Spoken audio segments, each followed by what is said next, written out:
I was at work yesterday. I was talking to a lady. You know, everybody I meet at work. Whether I sell them a car or not, I got one question I'm working my way around to. Where do you go to church? She said, I was attending this church, not our church, particular church, I forget the name. She said, but I stopped. I said, well, where are you going now? She said, I'm not going nowhere. I said, well, why not? She said, well, I'm a certain way. I said, what you mean? She said, well, I don't like loud church.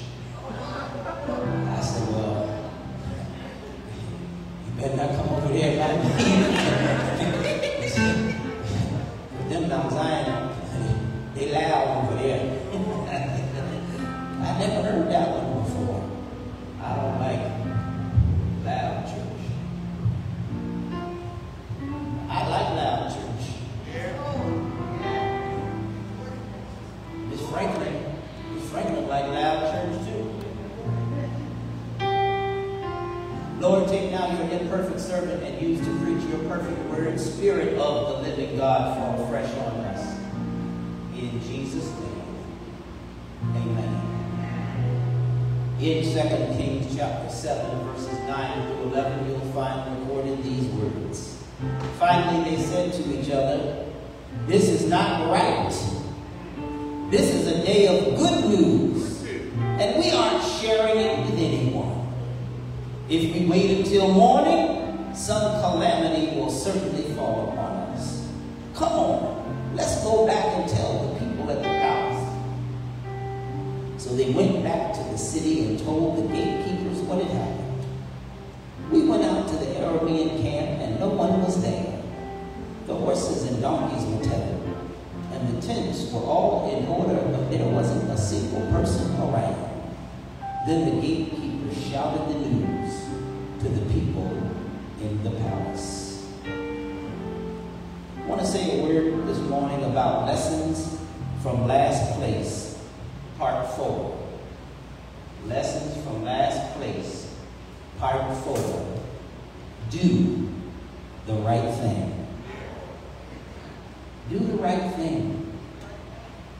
We've been walking through the Bible with 4 lepers. Last place people, we call them, who sat at the city gate in a city called Samaria, the capital city of northern Israel, many years ago. And in the Bible, leprosy was not just a disease, it was also a label. Sometimes it was what we now call Hansen's disease, but other times it was any skin condition that marked you as unclean. And in ancient Israel, unclean was more than a diagnosis. It was a sentence. To be called unclean was to be pushed to the margins, to be cut off from your family, and to be excluded from worship. It wasn't just something that you had on your skin. People believed that if you had leprosy, that you actually carried a stain on your soul. Unclean didn't just describe your condition, it defined your identity until God's mercy wrote you a new story. If you were a leper in the Bible, you were pushed outside the city and treated as if your condition made you unworthy of being around anyone else. And this is who God uses in this story in the Bible. People who the world had written off. But even though the world had written them off, church, the good news today is that God had written them in.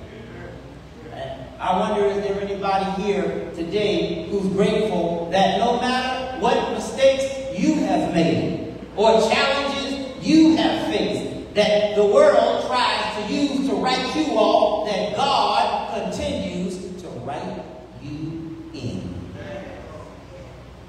Do you receive that in your spirit today? That you are written into the plan of God. No matter what they called you or how they treated you, you are written into the plan of God.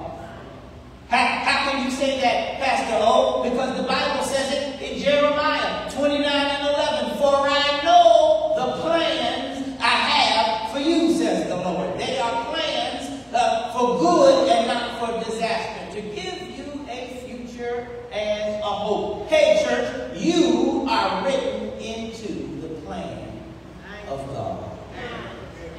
Am I right about it? In this Bible passage that we've been studying, 2 Kings chapter 7, at the beginning of the chapter, the prophet Elisha prophesies, and he speaks into the life of the famine that has gripped the city of Samaria and says, I know what is happening in the city, and I know what you see, but this is what God says. Get ready. Because despite the overwhelming lack and the outrageous inflation going on in the city, food is going to be cheap at the city gate the next day. And this made no sense, church, because the city was surrounded by an enemy army that had him cut off. Scarcity had set in because there was no access to anything new. And all of the people God could use to implement this prophecy, of all of the people God could use to implement this plan of action, can you believe God chooses 4 men whose station in life is best summarized with the words, they were in last place. In week 1 of this series, we looked at the fact that they asked the right question. Why sit we here until we die? Because breakthrough doesn't start with action, it starts with the courage to question the status quo. In week 2 of this series, they reached the right conclusion. If we stay, we die. If we go back into the city, we die. But if we move forward and go down to the Arameans camp, we might die, but then again, we might live. Because faith has always been about seeing possibilities where others would only see dead ends. Last week, they moved in the right direction. So they asked the right question, right? They reached the right conclusion. And last week, we looked at the fact that they moved in the right direction. They rose at twilight, the Bible says, and started walking. Not spotlight, but twilight. There was no choir, no trumpet, no Leo on the saxophone. No, just tired feet making a faithful move, because sometimes faith doesn't look loud. It just looks like getting up and going anyway. And today, church, we have arrived at the 4th and final turn in 2 Kings 7. They did the right thing. They asked the right question. They reached the right conclusion. They moved in the right direction. And finally, church, they did the right thing. Because it's one thing to think right, to conclude right, to move right. But at some point, you just got to decide to live right, to act right, and to do the right thing. Here's a story you may relate to, church. You go into the store and you do something that we don't do very often anymore. You pay with cash. You hand over a $20 bill. When the last time you seen a $20 bill? You hand over a $20 bill for something that costs $12.50. Are we together so far? Patty Green, it's good to see you. I was looking for you. I called your name earlier. Love me some you. The cashier smiles, counts out your change, drops it into your hand, and you head for the door. Are we together so far? Everything feels normal till you look down and realize they gave you back $15 instead of $7.50. Now be honest. What's the first thought that runs through your mind? The Lord is blessing me right now. You start thinking, didn't I just pray for it overflow? But then the second thought creeps in. Well, is their mistake, not mine? They can't teach these kids how to count nowadays. That's why they get paid. They don't know how to make change. If you can't count the change, that's on them. They should have paid attention in math class. That's what they should have done. By the time you reach the door, that third thought kicks in. You know how high gas prices are? You know what groceries cost right now? Lord, you must have known I needed this blessing. Meanwhile, your hand is squeezing that money tighter. Your feet are moving faster toward the door, and somewhere deep down, another voice starts to whisper. You know what the right thing to do is. If that was your child or grandchild on that cash register, you would want someone to do the right thing by them. Because most of us don't struggle to know the right thing, but sometimes we do struggle with doing the right thing is when it's easier to do nothing. Doing the right thing does not always look the same, does it? It might look like telling the truth, even when it means disappointing someone you love. It might look like forgiving, not to set the other person free, but so you can be free, so you don't have to carry that unforgiveness around inside of you and on you all the time. Sometimes it looks like risking rejection, even when the answer might be no. And on some occasions, doing the right thing looks like saying no, even when yes would keep you peace. Doing the right thing looks like showing up even when you'd rather stay home and hide. And in the case of our 4 lepers today, doing the right thing looked like going back to the very city that told them it didn't want them and sharing what God had done.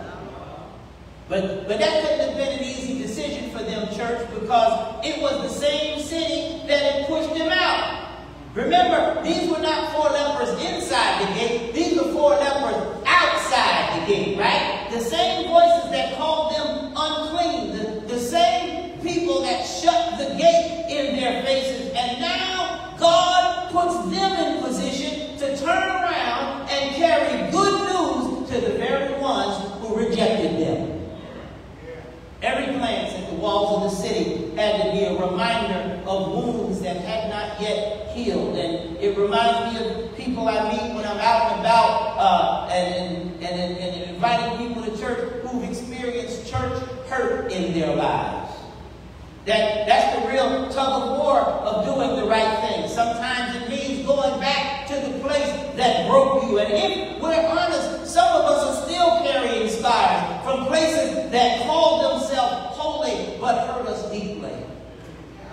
Sometimes doing the right thing means speaking to people who never spoke up for you. Think about how ironic their experience was as the Bible described it. One day they were sitting outside the city gate, sick, hungry, broken, and broke, in last place in life. And the very next day, God had amplified their footsteps so that they sounded like an army and given them more than they ever expected.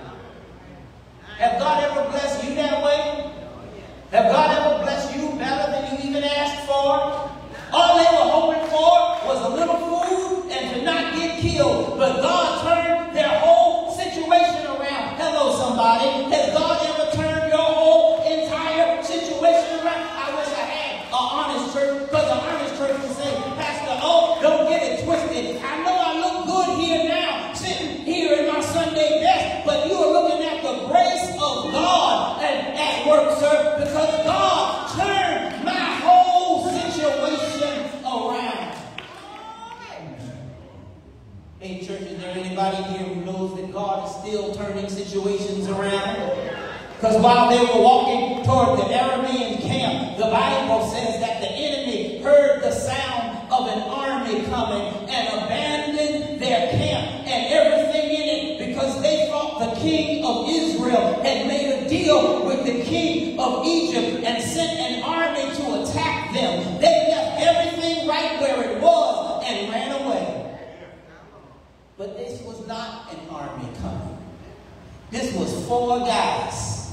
4 desperate men just trying to survive, but God made their footsteps sound like an army. And I wish I had somebody here who just had a flashback of your most recent "but God" moment. But God, they didn't hear their own footsteps like an army. They had no idea what God was doing, but God was turning their whole situation around as they walked toward the camp of the army that surrounded their city. And sometimes, church, when you start moving in the right direction, you don't even realize it yourself that you are walking straight into your next "but God" moment. Inside the city walls, people were so hungry they were paying top dollar for donkey's head and dove's dung. That's in the Bible. The Bible says in 2 Kings 6 that things had gotten so bad inside the city that mothers were turning against their own children. Hope was bankrupt in the city. And that's what makes the leper's discovery so powerful. Because in the middle of the famine, God had already prepared a feast. They were surrounded by abundance. They came into that camp. There was food on the table. There was silver and gold scattered on the ground. There was horses and donkeys still tied up, waiting for riders that would never return. They ate until they were full. They carried off treasure and hid it, buried it in the ground. They came back for more. And none of this caught God by surprise, because back in verse 1, Elisha had already prophesied about this time tomorrow, food will be cheap at the gate of Samaria. So when the lepers stumbled on that feast, they weren't just lucky survivors. They were walking in the fulfillment of a word that God had already spoken. But here it is today, church. In verse 9, in the middle of their feasting, something shifted because one of them said, "We're not doing right. This is not right. This is a day of good news, and we're keeping it to ourselves." And that was their turning point, church, because their condition was leprosy, but their temptation was silence. The danger wasn't what was happening in their body. It was what might happen if they said nothing while the city starved. And isn't that our temptation too? To keep quiet when God has done something in our lives. To stay silent when we've got good news that somebody else needs to hear.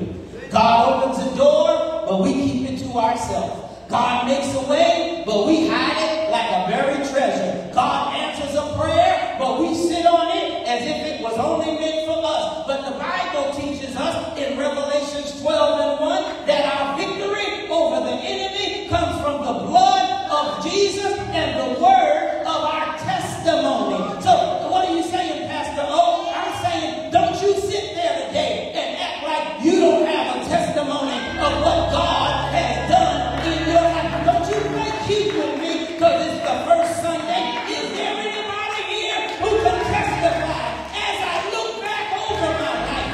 Hey, and I think things over. I can truly say, Jesus brought me all the way. I've got a testimony. Wish I had somebody here who had a testimony today. They know lepers had a testimony. How dare we come to church and keep the good news that Jesus saves to ourselves? Look around what you see happening in our community today. Hopelessness is on the rampage. Loneliness has become an epidemic. Aimlessness has ravaged at least 2 generations, and foolishness is at an all-time high. And yet we get dressed up Sunday after Sunday, eating spiritual steak and potatoes, while people in our own family are dying of soul starvation. And church, I just come to tell you today that ain't right. We sing and shout about a God who opens doors for us while some of our neighbors don't even know that the door exists. And church, that ain't right. We celebrate a Savior who lifted us in the light, and we're walking past people who are stumbling in the dark. And church, that ain't right. 2 weeks ago, I started Terrific Tuesday prayer call, 15 minutes of prayer to start your day every Tuesday at 7:30 a.m. I hope you'll meet me there this week. And I'm asking you, church, to pray for the success of the prayer call. Because I didn't start the prayer call because I have nothing else to do on Tuesday morning between 7:30 and 7:45. I started because I found that spending time with God in the morning is a solution to my problems.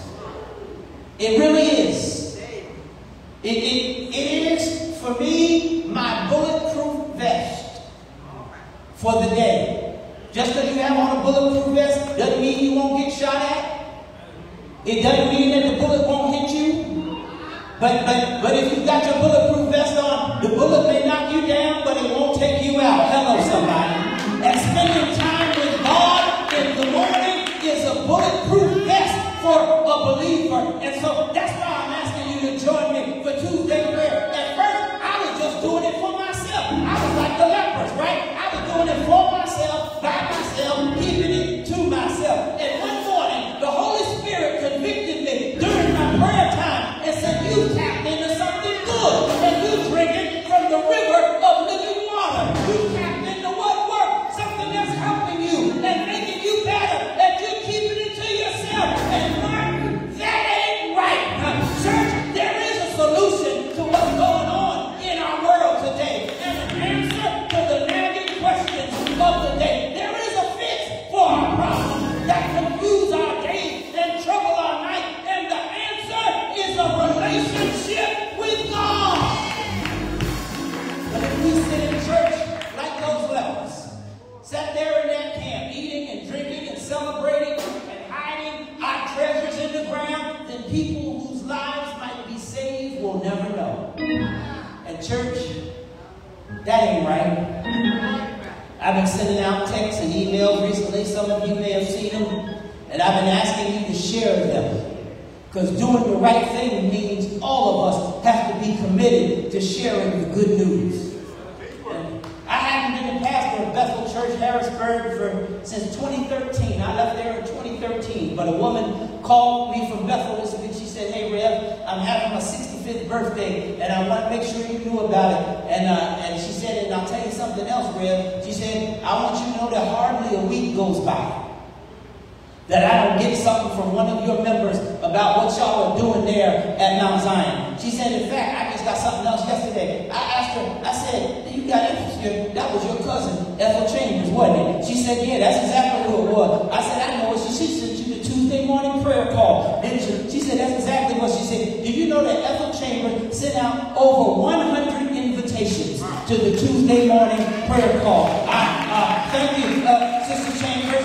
From now on, Sister Chambers, from now on, I'm calling you Evangelist Ethel. Evangelist Ethel Chamber, the double E. That's it. You got a new name in Zion, Sister Chamber. The double E, Evangelist Ethel Chambers. Thank you to everyone who's been helping us to spread the word, because this is what being Jesus in the neighborhood looks like. Not hiding what God has given us, not keeping the good news to ourselves, but sharing it and sending it and spreading it until someone is blessed by deepening their relationship with God too.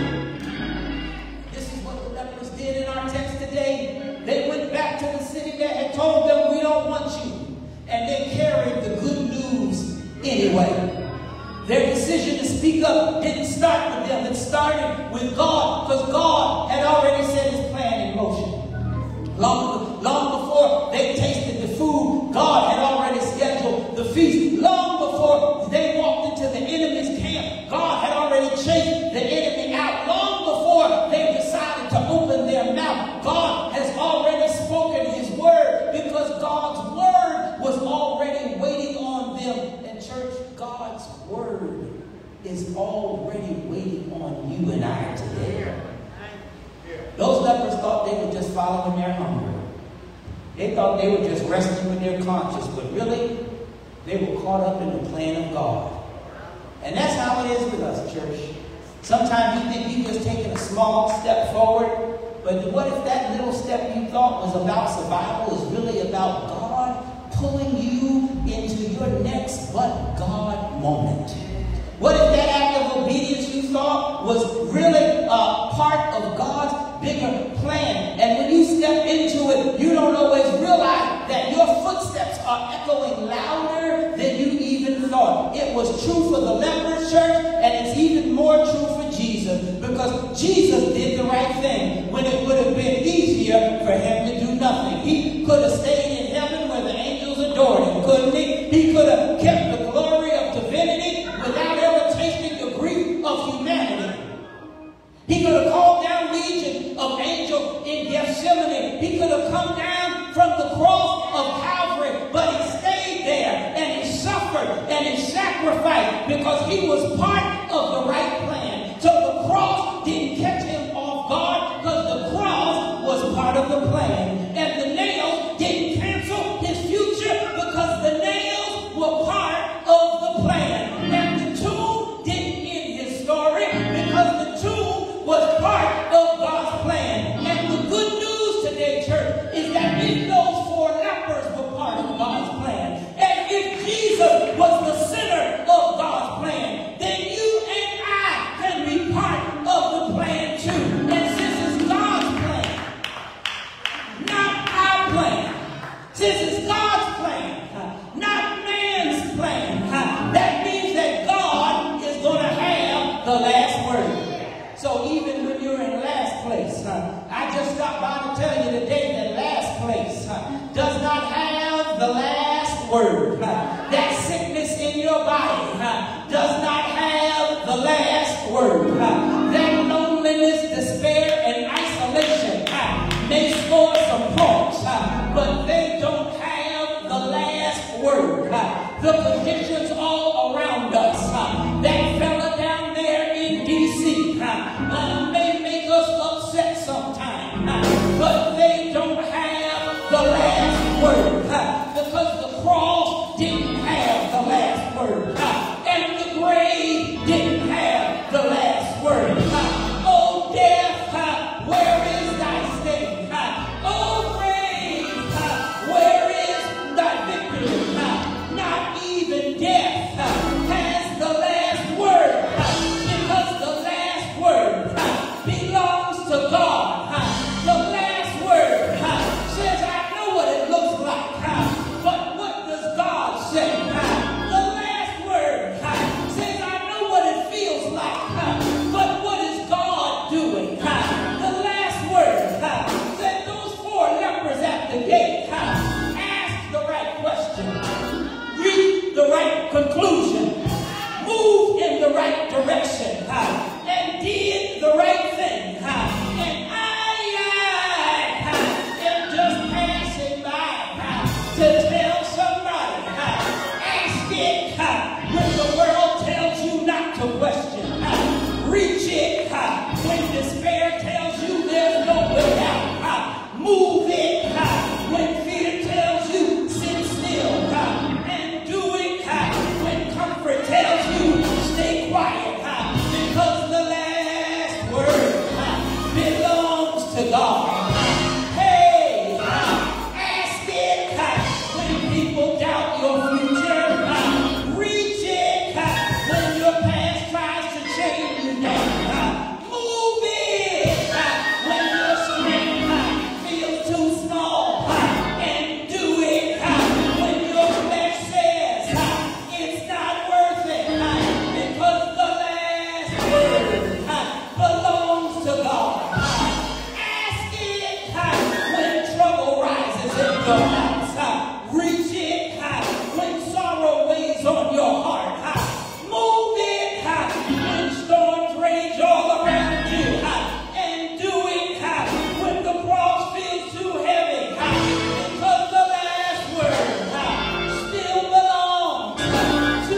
word is life.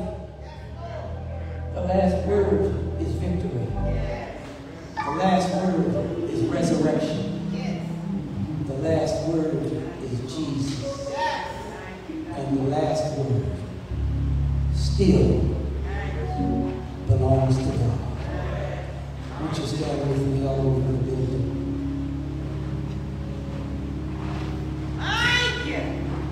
No matter where you are,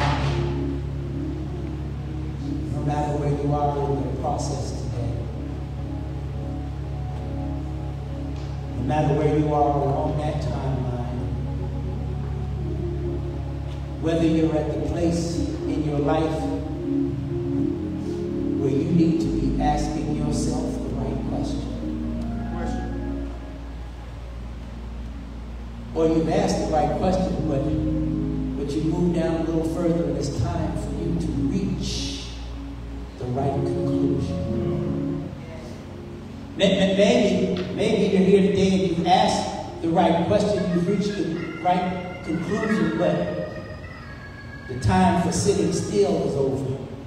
And it's time for you to move in the right direction.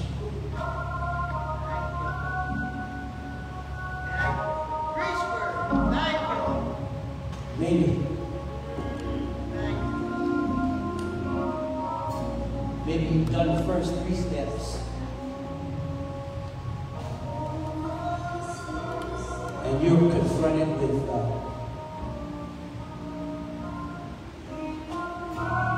you have a decision to make. And God is speaking into your life, saying, I didn't bring you here on accident. I brought you to this place on purpose. And I want you to do the right thing. Wherever you are along that journey, the doors of the church are open today. Yeah. Because Jesus will walk with you every step of that way. Jesus will be with you when you're asking, when you're reaching, when you're moving, and when you're doing. So if you're here today and you want to say yes to Jesus, or if you're here today, not in need of a home church where you grew up, but in need of a church home where you're growing, the doors of the church are open. Would you come and give me your hand and give God your heart?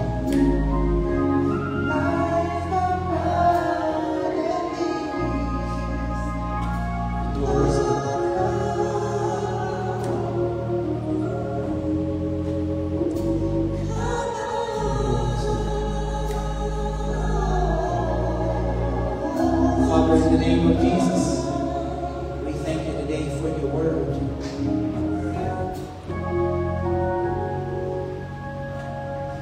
Seal it in our spirit, man. Let us receive it in our soul today,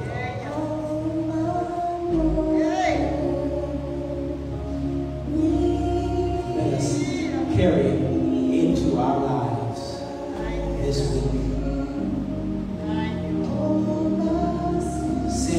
Confirmation, God, into our spirit as we prepare to go out to face the world, that we would know that we're not facing the world by ourselves. And whether we're asking, reaching, moving, or doing, that you're with us every step of the way. In Jesus' name. Amen. Let us prepare to celebrate the Lord's Supper, the Holy Communion.